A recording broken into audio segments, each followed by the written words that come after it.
Okay, so Monday night we talked a lot about a variety of things, but the one thing I want to go over again is making catch trays.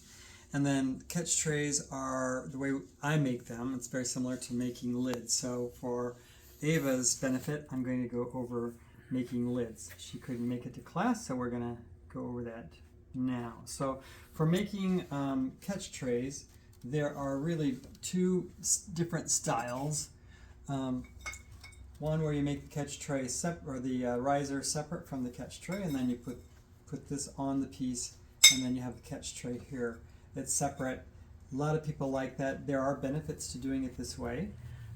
However, the demonstration I'm going to do today is where you make the catch tray and the riser all together in one piece. So it sits up like that. The benefit is the catch tray and riser are one. If you're moving it around in the kiln, they move together. Also, you don't have to make two separate pieces. It's possible to make a riser and forget to make the catch tray. So this way, you have it all in one piece. So, and then once I get the catch tray made, because it's a very similar technique, I'll go over making lids. So here we go. So I've centered a large mound of clay. I'm going to drill down pretty deep and make a nice thick cylinder. And then I'm going to take that cylinder and cut it in half with the sharpened stick. You could use a needle tool. I like using this because it separates that. I need a sponge. Here we go. Now, for the catch tray, you just flatten this out, and you go right under that, and you pull this tray out, making it wide and deep enough to catch the glaze that would flow off the piece. And on the riser in the center, I take my finger under this little cylinder and pull that up. So I use as much clay as I can. We don't want to throw a bunch of clay away. This riser, while it can be used a second time, we just use ours once. So let's just say I'm making a catch tray that's this diameter, and so that's too wide. So I'm going to just bring it in a tiny bit more, make sure it's nice and flat on the top, and then measure it one more time, and then I leave it just a tiny bit wider than I need it, because when I dry this, it's going to shrink. Okay, so that's good enough. And I take a rib like this, and I'm just going to undercut that and create a groove for the wire. So take this under, and then I'll even that tray out and just kind of make the final shape. And I take this in here and make a groove, and that's where I will cut that off. Now to stabilize this, I'm going to use a torch. I usually count to 20, this because I run out of patience, but I'm going to heat this riser up until it starts to change color. You can see that it's turning color there. And I'll go on the inside, dry that out a little bit. And then I usually, although it's not absolutely necessary, I like to stabilize the tray as well. Okay, so now that that's relatively dry, I can take the wire, put it in the groove that I just made, and if you turn the wheel on, just hold one of the wires, it'll pull right through. And then you can lift it off and get ready for the next one. Now for lids, let's just assume the opening of the jar is this diameter. There's some controversy in terms of whether you use the calipers this way or this way. My preference is to use it this way.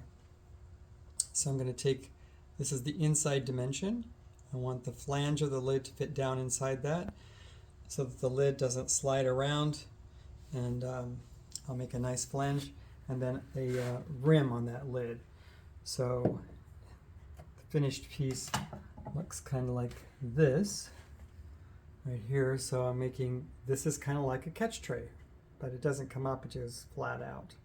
All right, so just the reason I make lids that are more flat rather than having some shape to them is with crystalline glazes, they do tend to run.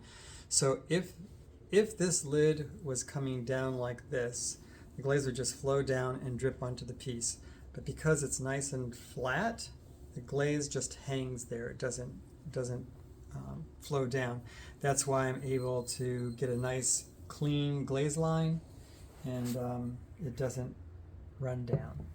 So if this is the inside of the jar, I've taken that dimension, and we want the flange to fit down inside there.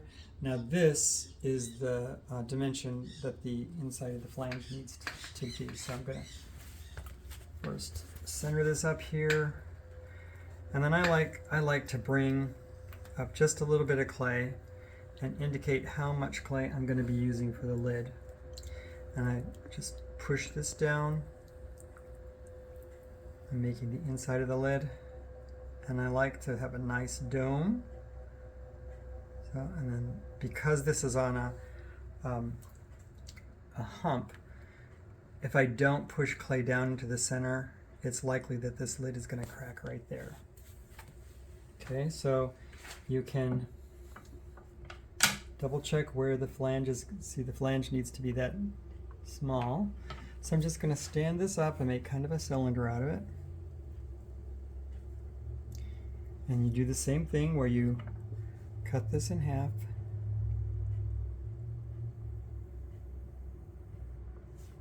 Now, this can be the part of the lid that comes out. And this is the flange that goes inside the jar.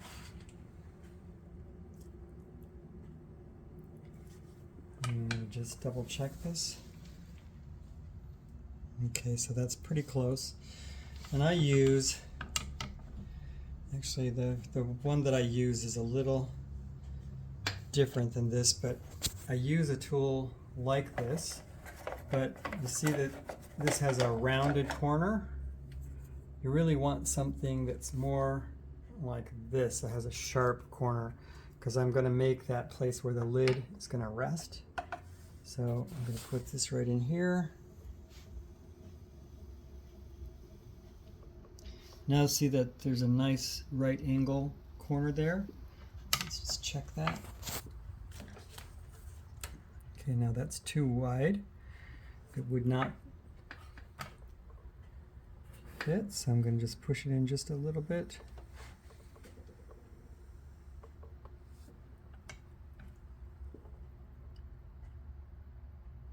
Okay, so that's still a little bit too wide.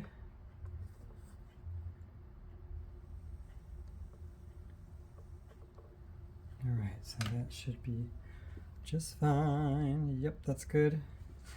Now if you leave this flange a little on the thick side, when it dries to leather hard, and if the lid doesn't fit, you can always trim a little bit of clay away and make it a perfect fit. So that's a good clue. Make this measurement as exact as possible, but leave this a little on the thick side so that you can trim a little bit away if you need to. All right, so if I had a chamois, I would chamois this edge right here.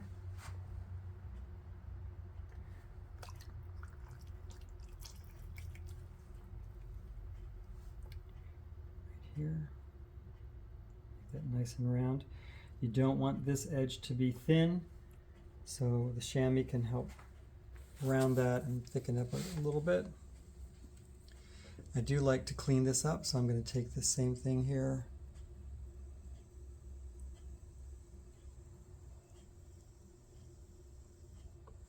I'll clean that up a little bit.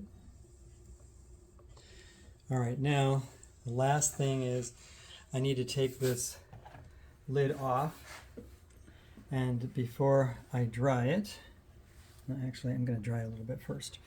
I'm going to start by drying the inside. You can see it'll change color a little bit. And I'm going to dry the flange. And this coated lid here. So watch this part. As you dry this, it has a tendency to pop up. And if it pops up, you can always push it back down a little bit. And remember, with the crystalline glazes, you want this part to be as flat as possible.